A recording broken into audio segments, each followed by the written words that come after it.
Olá, pessoal, tudo bem? Meu nome é Thiago Prux, eu sou um dos sócios aqui da Capitalismo, que é a minha empresa de análise e recomendações de investimentos, e como é tradicional às sextas, vamos fazer mais um vídeo da nossa série Barganhas da Bolsa. Eu pedi para o pessoal da análise comentar, né? Eu vou trazer comentários aqui para vocês a respeito das 5 ações mais pedidas no vídeo da última semana, então já deixem aqui nos comentários aquelas ações que vocês queiram que nós comentemos na semana que vem, claro, deixem o like e se inscrevam aí no canal, tá? Vamos começar aqui, tá, pessoal? Hoje a gente vai trazer uma abordagem se a gente entende que a ação está cara ou barata, trazendo aqui dois indicadores bastante utilizados, o PL e o PVP. Obviamente ninguém vai, né, pessoal, utilizar só esses indicadores. E eu lembro que tem uma versão desse vídeo para quem é cliente da Capitalismo, a gente falando mais a respeito desses ativos com foco em recomendação, aqueles que nós recomendamos e aqueles que nós não recomendamos, além, claro, dos relatórios dos principais ativos aí que nós recomendamos, tá? Começamos com a CVC, né, pessoal, que tem sido um dos destaques de alta aí nas últimas semanas. Vale a pena a gente lembrar que a CVC é uma empresa que sofreu muitos problemas, quase uma tempestade perfeita nos últimos anos. Teve aquela questão de mancha de óleo no Nordeste, quebrou a Avianca, quebrou a Itapemirim, nós tivemos crise na Argentina, tivemos Covid, teve fraude no balanço, tudo o que foi possível aconteceu de negativo com a CVC. E agora tivemos uma notícia boa, né, que é a possibilidade do Guilherme Paulus, que é o fundador e antigo controlador da empresa, voltando ao comando da companhia, e já como primeira ação, né, ele indicou o CEO e também, né, como ação dele, teve essa questão aí do aumento de capital para injetar dinheiro na empresa, tá? Sobre a CVC, né, pessoal, a gente não gosta muito do modelo de negócios, a gente entende que tem ativos mais interessantes, quando a gente pega, por exemplo, esse segmento de turismo, né, como, por exemplo, o Booking, né, o próprio Airbnb, temos também a própria Disney, que se beneficia dessa questão de turismo e outras empresas, né? Porém, a CVC não tem muito mais para onde piorar, tá? Isso é inegável. Da mesma forma que na semana passada a gente comentou sobre a Light, não tinha muito mais para onde piorar. A empresa ainda dá prejuízo, né? Está com PL negativo, por isso que a gente não colocou ali. Em relação a essa questão do preço sobre o valor patrimonial, é normal esse tipo de empresa aqui ter um PVP um pouco mais elevado, tá? Existe então uma boa chance da empresa se reestruturar. É um ativo barato, mas não é um ativo que hoje nos chama muito atenção para o longo prazo. A gente pode fazer sim alguma operação de médio e curto prazo, já fez algumas, mas hoje não chama muita atenção para o longo prazo. O pessoal da análise prefere essas empresas que eu comentei, Booking e Airbnb. Temos aqui a Ferbasa, né, pessoal, bastante perguntada por vocês também. A Ferbasa tá barata quando a gente olha simplesmente os múltiplos, claro que ninguém vai olhar só isso aqui, né, pessoal, para comprar a ação. Um PL de 4,6, um PVP de 1,4, mesmo com a alta das ações aí nos últimos anos, tá? Era já esperado, né, pessoal, que a Ferbasa desse uma parada, vamos dizer assim, em relação aos resultados virem crescendo tanto nos últimos anos, porque a gente teve uma série de aumentos do preço do ferro-cromo, né? Lembrando que a receita é 100% dolarizada e como o dólar caiu também, isso acabou machucando um pouquinho os resultados, mas na parte de custos a gente espera trimestres melhores, o segundo e o terceiro já desse ano. A gente gosta da estrutura da Ferbasa, a gente tem que lembrar que produtora integrada de ferro, silício e ferro-cromo, nós temos só a Ferbasa. A situação na África do Sul continua bastante complicada, né? E quando a gente compara a Ferbasa com outros pares lá fora, especialmente com algumas empresas chinesas, a Ferbasa não deve nada para essas companhias, tá? Então a gente acha barato sim, apesar da alta aí dos últimos anos. E é um ativo que tem condições de pagar muito dividendo, porque é uma empresa que não tem muito investimento para fazer, né? Eles até anunciaram essa semana um acordo com a Peran, que é cliente deles, para a questão de cultivar fazendas aí de eucalipto, que é importante para a companhia, para cada vez mais trabalhar de forma verticalizada, mas ela não tem muito investimento porque nós temos uma fundação, né, que é a controladora da Ferbasa e vive dos dividendos da Ferbasa, tá? Então a gente espera bons pagamentos aí para os próximos anos. A gente considera também uma ação barata, assim como a CVC, né? Porém, o negócio da Ferbasa já nos atrai mais, lembrando que o ferro-cromo é utilizado para fazer aço inoxidável, que tem uma demanda gigantesca aí na China, na Índia e em outros países. Temos aqui a Azul, né, pessoal? A Azul, hoje a gente fica sem nada aqui, né? Porque ela está ela tem prejuízo e tem o patrimônio líquido negativo em função dos vários prejuízos aí que a empresa teve. Esse tipo de negócio, pessoal, a gente acha muito complexo mesmo, né? Eu até já comentei algumas vezes que a companhia aérea que já nos chamou um pouquinho a atenção foi a Copa, mas ainda assim, a Copa Airlines, né? Ainda assim é um segmento muito complicado. Ainda mais porque fica muito exposto à questão de petróleo, fica muito exposto a ter um custo em dólar e uma receita em real, por mais que tenha voos fora do Brasil. Então é o tipo de negócio que a gente dificilmente colocaria para o longo prazo.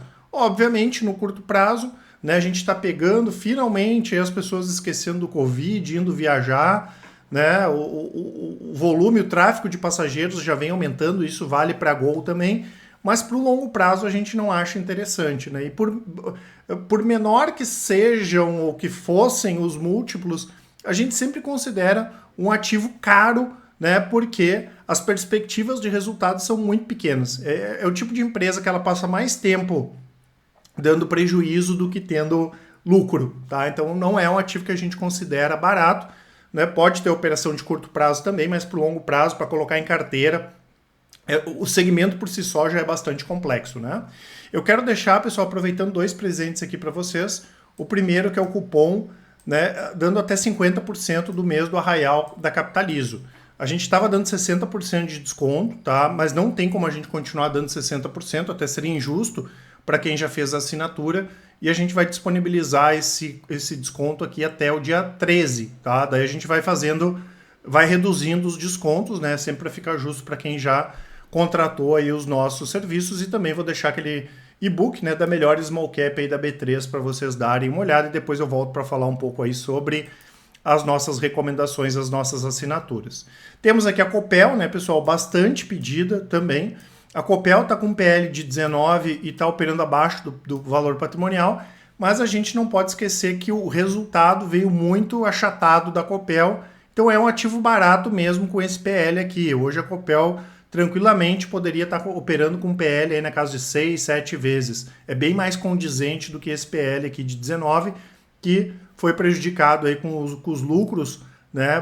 Teve muito item não recorrente nos resultados que acabou atrapalhando aqui o resultado da Copel. E além disso, né, pessoal, o processo de privatização da Copel está em estágio avançado.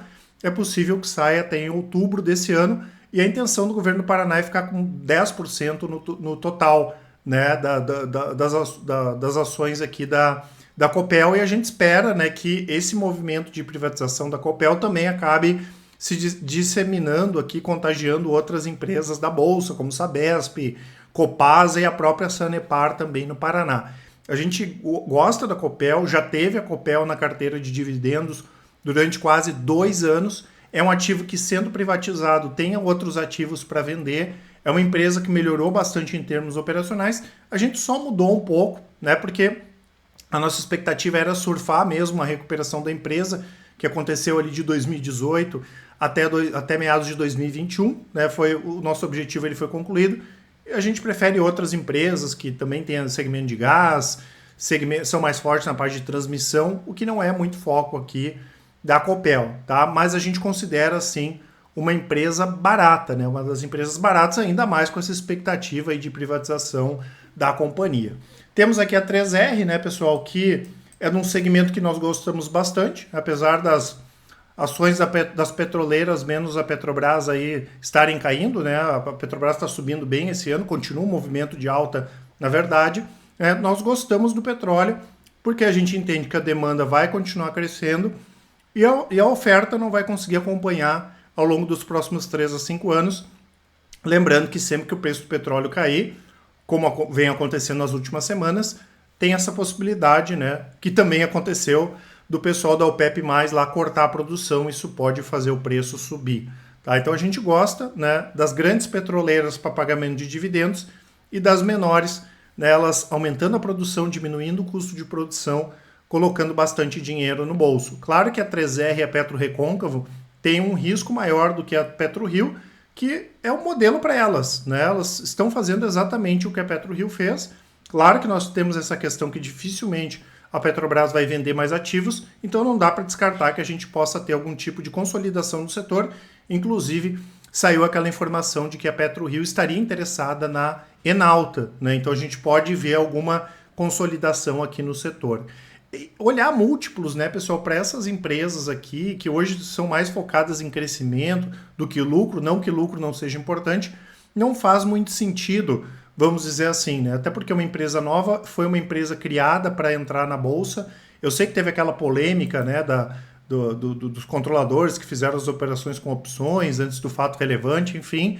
Mas a gente tem importantes pessoas, né, na base acionária, como os Bartelli, lá da Grendene, e também a família Gerdau, que tem uma participação grande, né? Então é uma empresa que tem grande potencial, mesmo com um histórico mais curto, mas tem muita gente que entende demais do mercado, né? Os Gerdau, se não me falha a memória, tem em torno aí de 15% da 3R, tá? Então avaliar esse segmento, esses múltiplos, na nossa avaliação agora não faz muito sentido, né? É uma empresa que tem uma situação financeira bastante confortável, né? E pode aproveitar, como eu falei, nos próximos anos esse bom momento do petróleo. Claro, né, reiterando, tem mais risco do que uma empresa como PetroRio, porque PetroRio já está num estágio mais avançado e sempre tem risco, né, pessoal? Essa atividade de exploração é uma atividade que é muito custosa e tem risco, né?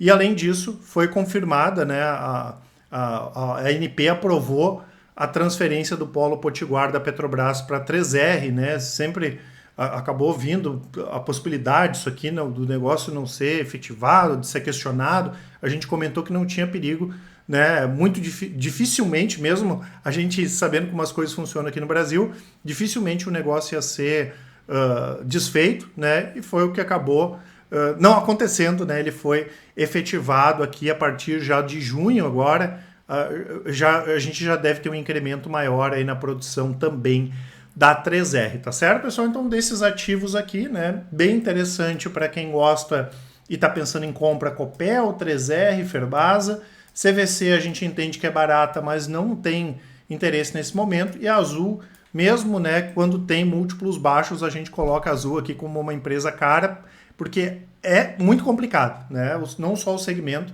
mas o que vem acontecendo com as empresas do segmento aí nos últimos anos. Não esqueçam de aproveitar a nossa promoção, né, pessoal? Lembro que no nosso site lá tem os resultados, né, de todas as nossas estratégias, tudo atualizado diariamente. Os nossos clientes têm acesso às carteiras todas em conta real, né, e vocês vão ver que os resultados da Capitalizo são os melhores do mercado. Dúvidas? O e-mail contato@capitalizo.com.br, ou então quem preferir pode nos chamar no WhatsApp, é só mandar um áudio ou uma mensagem que com certeza o pessoal do atendimento vai auxiliar a todos. Um grande abraço e ótimos investimentos. Até mais!